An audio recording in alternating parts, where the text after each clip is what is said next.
strategy. Oh, they have hats? They have hats now? Nice. That's sweet. They have hats. I like hats. Yeah, I didn't get a hat. I didn't get a hat either. I have to talk to Jim about that. Inspiring Vantage, Lava Spike. Let it be known what's going on right away. I can respect that. We're underway here in round number 2. Burn Fishies. Let's do it. It's an island. It's an Ether Vial. And away we go. And with Frank mulliganing, I kind of like the Merfolk here. Yeah, I kind of like Merfolk. You know, they just need to assemble like 3 Lords and just start attacking for crazy amounts of damage. They don't take any damage from their lands. They don't take any damage from their lands. It's a really big deal in the matchup. And right now, because a Vial has shown up, a card like Eidolon of the Great Revel is going to be a lot worse too. Yes. A Boros Charm is going to go upstairs right away. Frank casting that now so he doesn't have to worry about Curse Catcher. Yep. Maybe playing a role in things. Speaking of which, there is a Curse Catcher. Leads me to believe that he probably has another Curse Catcher to put through the Vial, perhaps. Yeah, that's the bell that goes off there, right?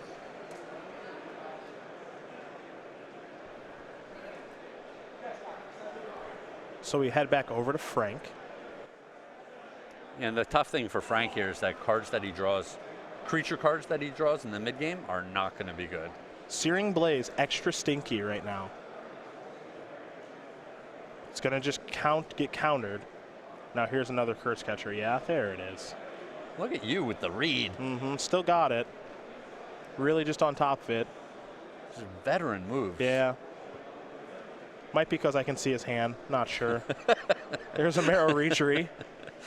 Gonna Violin, probably a 2-mana Lord. Yeah, look at that. I'm on top of it. Attack for 3 because there's 2 Lords in the battlefield. I'm good at math too. Down to 17 goes Frank. Just all of the job skills. Yeah. What's your resume look like? You want to hire me? I'm good at math and seeing cards in people's hands. I can identify multiple Curse Catchers and add +2 to a 1/1 creature. That's right. It's a small skill set. Not everyone can do that. But this is exactly what I was talking about, where, you know, Frank Mulligan, he doesn't have a whole mess of cards to work with, and now these Merfolk, I mean, one more Lord and these Merfolk are just so massive, and there's no way Frank's going to deal 13 points of damage over the next 2 turns. It's also bad news too, because if the burn spells start going towards the Merfolk, they're not going towards Daniel. Yep. And then that might just be that. Now I think we might have a Searing Blaze here again for Frank. He's going to need to draw a lot of these to be able to win. That will be very important. Here is a Lightning Helix. Where's that going to go? Yeah, it's so tough.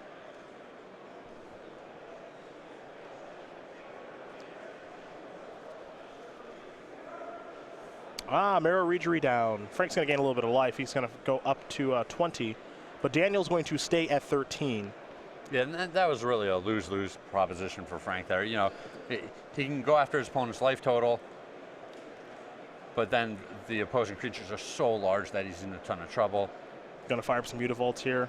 It's, truth be told, it's pretty easy mode here for Daniel Duffee, which is activate Mutavolts, attack for 3, 6, 7, 8, 9, 10. That's a 2-turn clock. Yeah, that's a lot of damage. Yeah, Frank can't kill them all. He can't kill them all, unfortunately. I think he might know that. I don't know if he's going to play another turn or not. He'll draw a card, however.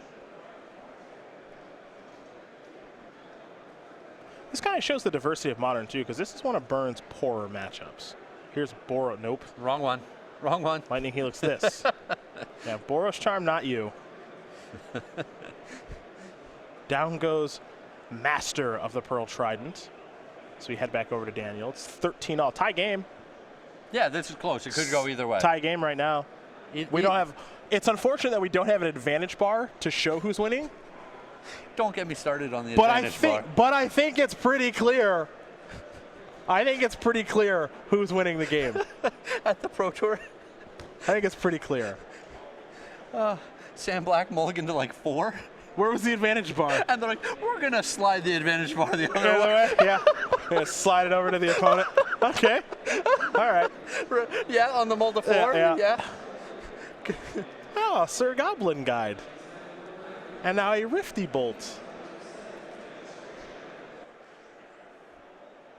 I wasn't sure who was going to win after the mold of 4 miss a bunch of land drops. It's important. Clarity, dismember, kill that, and kill you in a moment, Frank Skarren. Jim Davis has let us know that 2 hats on the way, apparently, from Team MGG. Can appreciate that. That's a sweet deal. It's nice of them. Fire up these Mutavaults, kill you.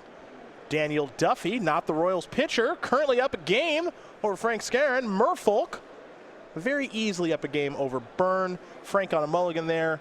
More importantly, this is a pretty good matchup here for Mr. Duffee. So we're going to go to the sideboards here. We'll take a look. Now, I do think Frank's got some goodies to bring in. 4 Relic of Progenitus, 3 Smash Smithereens, 3 Ensnaring Bridge. I think those will be key.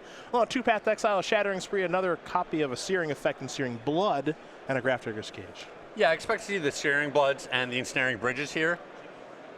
It's a little interesting. You had talked about Deflecting Pollen. We don't see it in Frank's sideboard here. Not good in this matchup, but that's just note, we're talking about Death Shadow, and we don't even see the Deflecting Pollen in his sideboard. Yeah, maybe Frank feels like he doesn't need it for Death Shadow. In this matchup, it can be okay. Yeah, I don't know if he wants it in this matchup, but I was just surprised it's absent altogether. Yeah, a little bit surprised by that. But you do see Frank's sideboard there. Again, I think we expect to see Ensnaring Bridges come in, maybe Smash the Smithereens because it kills Vile, and sometimes these Merfolk players have Umezawa's Jite. So you might see that come in. It's not great. Sure. That's for sure. And it can definitely get stranded. And then Path Exile, I think, probably comes in. It's tough. The question is, does Frank say, all right, I'm on the play this game. I can try to just race him, and if I draw Ensnaring Bridge, I have that going on. Okay. In that case, he doesn't want to bring in these Path Exiles. On the draw, I would expect them almost definitely come in. He's just going to be behind that extra turn. Definitely just needs to keep the Lords off of the table. And he's got the extra card, too. All right, yeah, that makes sense. That makes sense. For Daniel Duffee, 3 Relic Progenitus, 3 Ceremonious Rejection, 2 Urgle's Recall, 2 Dispel, 2 Negate, 2 Unified Will, and an Echoing Truth. Craig, what he's got here is a lot of counter magic to bring in if he wants to. Yeah, a lot of this counter magic could be good. He has some of these cards in his main deck that he might want to take out. The Spreading Seas are very so-so in this matchup. He's got some Smuggler's Copters in this deck, which maybe he wants them, maybe he doesn't. Same with the Dismembers. They deal him 4 damage every time he casts one. So it's possible he wants to get those out of his deck. So he can bring in some of these counter spells. The key for him really is not to forget that Ensnaring Bridge is a card. He wants to make sure he doesn't just get punked out by that thing. Well, we'll see how both players use sideboard here in just a moment. Game number 2 going to be underway. Frank Skarren will kick things off in just a sec. But while they do finish sideboard and shuffling up, we're going to show you the Jolly Rover. It's the newest playmat for the StarCityGames.com pre-release playmats program. You can bring it to your store, and we'll show you how you can do that right now. Say hello to the newest member of the StarCityGames.com pre-release exclusive creature collection, the Jolly Rover. Illustrated by fan favorite Andrea Radek, this motley crew is ready to set sail. Want this limited edition playmat at your pre-release? Have your local store contact StarCityGames.com by August 7th to get signed up. Visit go.starcitygames.com/pre-release to learn how to make your pre-release brave the unknown with the Jolly Rover. August 7th is a Monday, so get cracking. Wait, is that an homage there to some of our previous creature collection animals? It's actually not really. No? Not really. I can't say that with absolute certainty, but I'm pretty sure. I thought you were in charge of the creative team. No. You came up with all the designs. No. You sketch out the rough drawings. You're like, I want it to look about like this. Another no. I'm hearing a lot of yeses. That's here. a lot of no's in a row. I got you in the no lock right now. You're what? I'm not really picking up on what you're trying to say here. Can you be less ambiguous? I'll see what I can do during our next break. Okay. See if I can bring a little clarity. It looks like Frank is going to keep his hand while Daniel's taking a mulligan. So I want to learn more about Frank, who's got a great beard, by the way. Great facial hair. Yeah, that is. He's always got great facial hair. That's an intimidating beard. Yeah. He's a really good Magic player, too. 2-time Grand Prix champ. A lot of people don't know that. He's a 26-year-old from Merrick, New York. He's got 3 open top 8s and an invitational top 8 here on the SCG Tour circuit. Member of Team Metagame Gurus along with Jim, both the Jessup brothers as well. And Benjamin 40-card Freeman. Lost 160 pounds over the past year and a half, and he's still going. Favorite foods are Indian and sushi, and he's a masterclass werewolf player, which is definitely not true. Definitely You're not. just calling him out. How do you feel about people having multiple favorite foods? That's fine. don't you just pick one? You're like, this is my favorite food. I also like these other foods. Why can't two things be tied for first? That's not how things work. Then it's not first. Well, technically that's true. How often at the Olympics do you see like What if multiple people on the podium getting a gold medal? Like, hey, you're all awesome. What if two people cross the finish line at the same time in the Olympics? What would they do? That doesn't happen. But what if it did happen? How? I don't know. I don't make the rules. That's the reason they've got the super mega camera where they take the picture. But what if it happened? Then they would both be tied for first and they'd both get gold. What if they were like, yeah, now you both get silver? That would suck. I don't think anyone would like that. A lava spike and an eidolon of the Great Revel is how Frank's starting this game. We're being silly, but this is the start that Frank wanted. This is a much better start than the last game. And Daniel is off to a much slower start this game. Yeah, Daniel Mulligan, he opened the game with nothing, and so he's just staring down the business end of this eidolon, which is a big deal here. Well, he's coming in for 2 as the eidolon. And with no 1 or 2 turn plays, it's probably pretty safe to guess that Daniel's got a whole bunch of counter magic in his hand. How about lava spike? Frank's got to take 2, but will he get to deal 3? It looks like the answer is yes. Well, he either gets to deal 3 or he gets to deal 2 off of an eidolon. Yeah? What do we have here? Rift Bolt on suspend. You don't get to negate that one. At least not yet. Duffee will draw. Picked up a vial. Ugh. Not so hot here.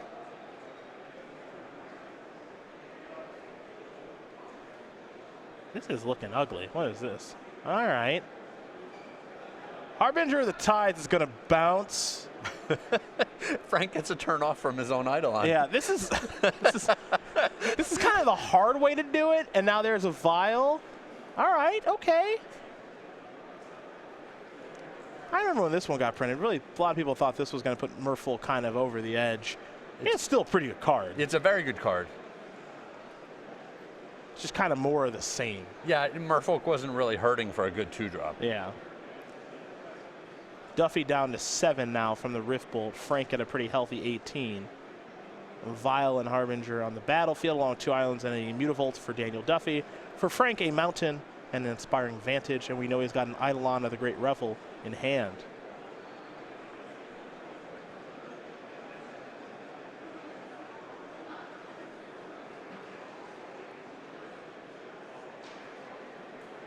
Sacred Foundry.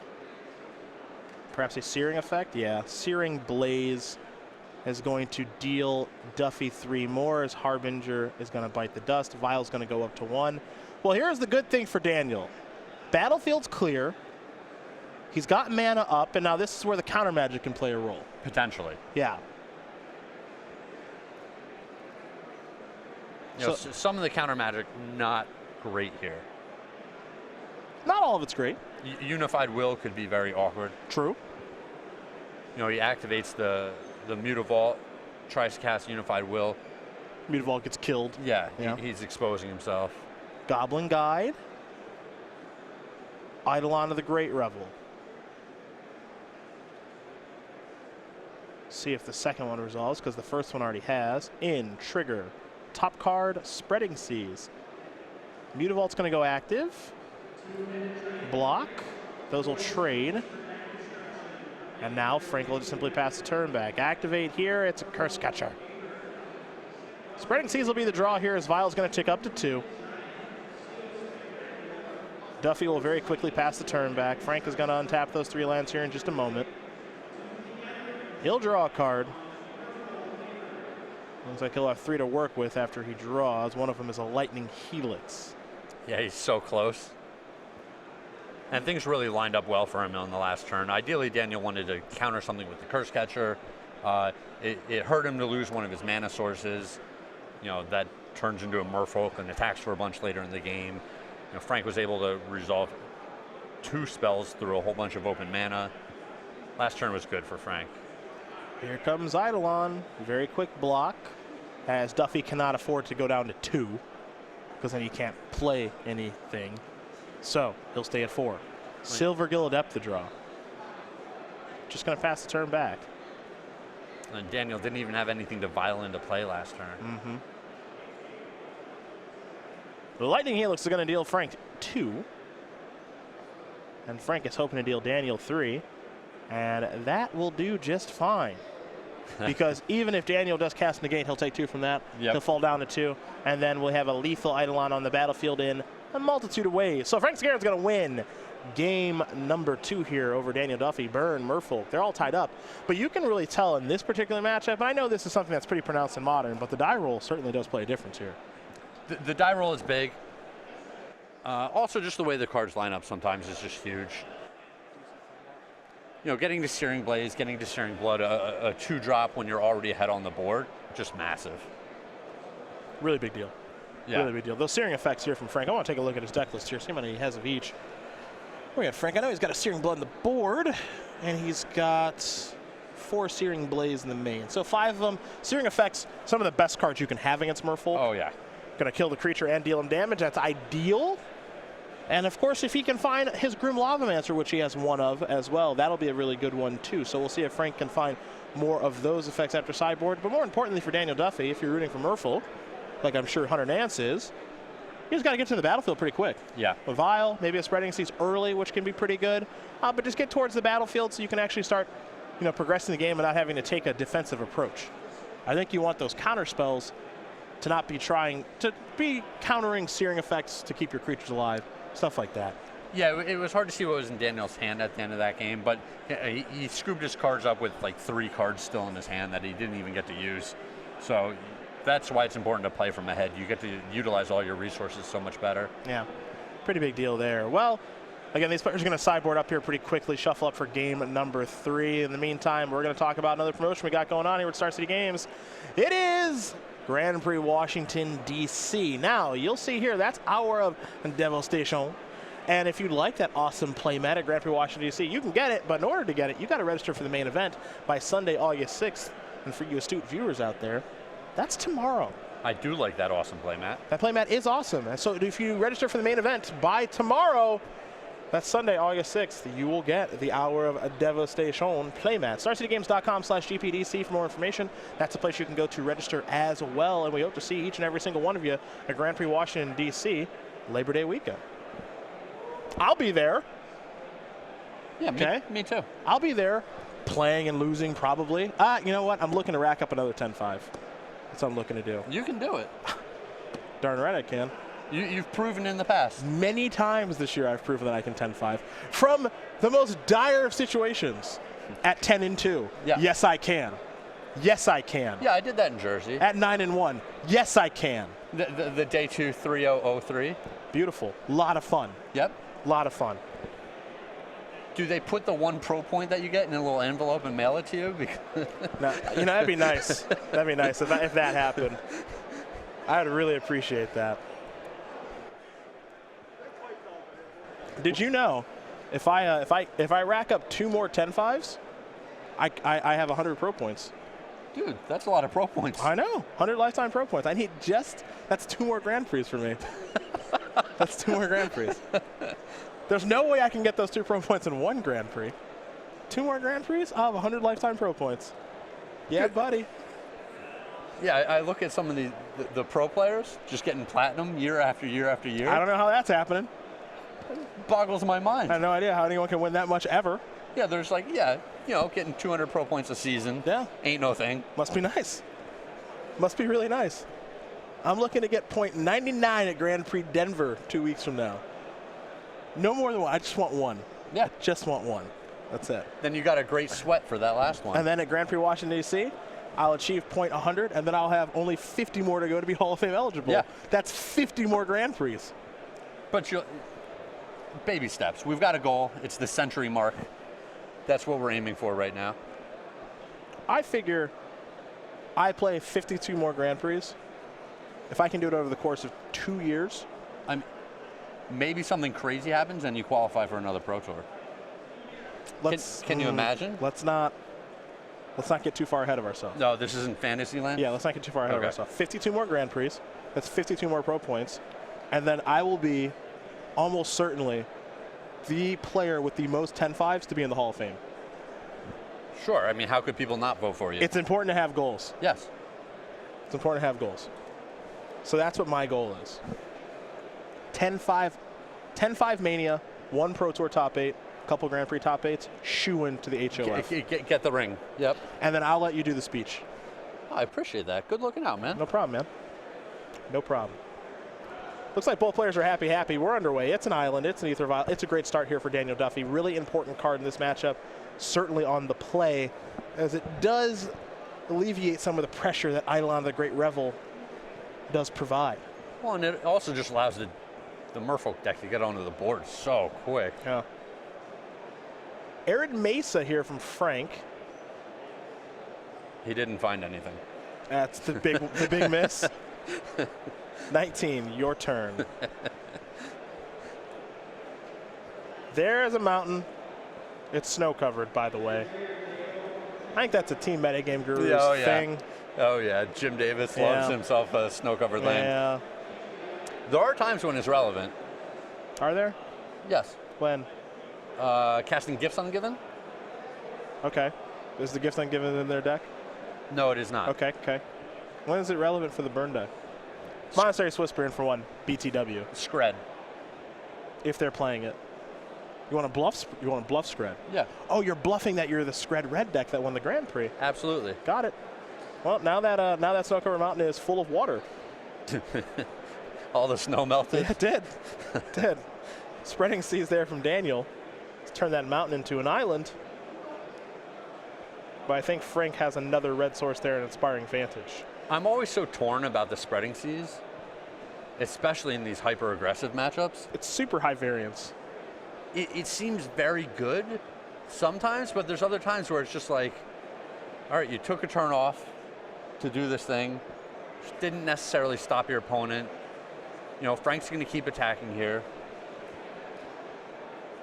Sometimes it's good, sometimes it's bad. Like I said, I think it's just pretty high variance card. I mean, it also makes it so that the burn player can't chump block any, assuming you have your lords. Yes. So that kind of matters sometimes. That's relevant. Yeah. It's definitely prevented Frank from maybe having a great start here. He's still got a good one. His Whisper's going to come across for 2.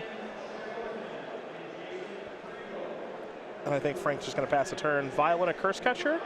Yes. They always have it. Yes. They're so lucky. Silvergill Adept the draw.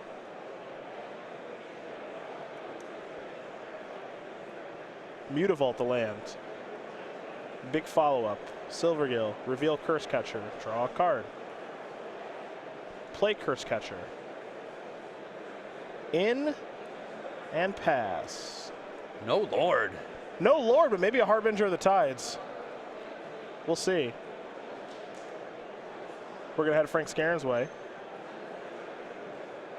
He's in some trouble this game.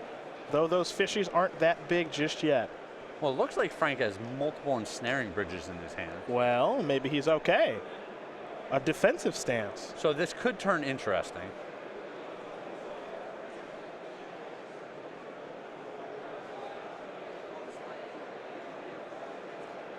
For now, Frank is just going to pass the turn back, maybe play a little defense. Well, no land, no play is pretty rough for him. Uh-huh.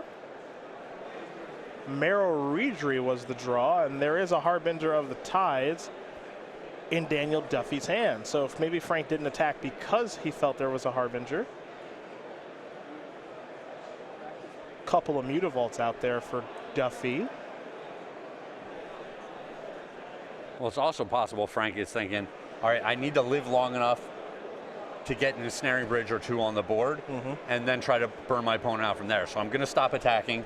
Hopefully, you know, I can block, play a spell this turn. My guy will live through combat, and then maybe I'll get another trade out of him later in the game as well. Well, we got no attack, no play from Duffee, which mirrors Frank's turn. And Frank is having these issues with his mana because of the Spreading Seas. As an example, he has a copy of Lightning Helix in hand that he can't cast. And now he's short on mana from at least one ensnaring bridge or multiples, as you did mention. So we've got a really weird game that's kind of brewing right now. Yeah, this is interesting. And that Spreading Seas, because Frank doesn't have another mana source, it is turning off a lot of spells here. Now, he may have drawn a Scalding Tarn, and he did. Okay. So there's land 3. Frank's going to take at least 1 as he falls down to 14, I believe. And he's going to get another snow-covered mountain.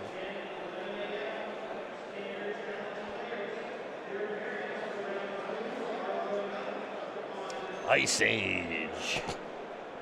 Correct. I bought a lot of Ice Age back in the day. Oh, did you? Yeah. And it's a good thing, too, because now a lot of those cards are worth a lot of money. Yeah, you're doing pretty good for yourself. Oh, gosh. Yeah, here's an ensnaring bridge.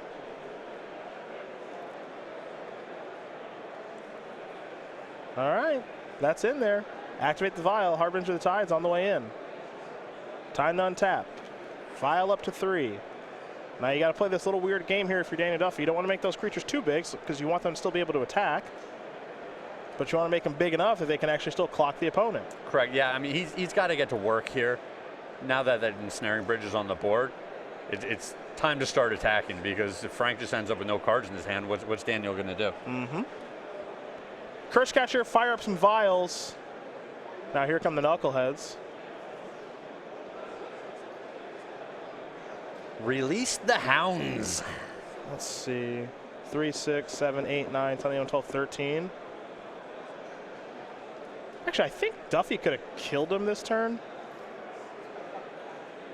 Yeah, because he has a Marrow Reejerey in his hand. Sure, yeah. So if he vialed into Reejerey, played Curse Catcher, tap the Swift Spear, fire up the Mutavaults, he'd be attacking for 3, 6, 9, 12, 14, 16. Yeah, it's the exact same situation we're looking at, but with a tapped Swift Spear. Yeah, the tapped Swift Spear. So now if you're Frank, if you've got the read on him having a Lord, then you just, if you have the read on him having a Lord, you would block just a 2-power creature. Yeah, you have to jump in front of the Silvergill Adept. Yeah, so here. Silvergill Adept is the most,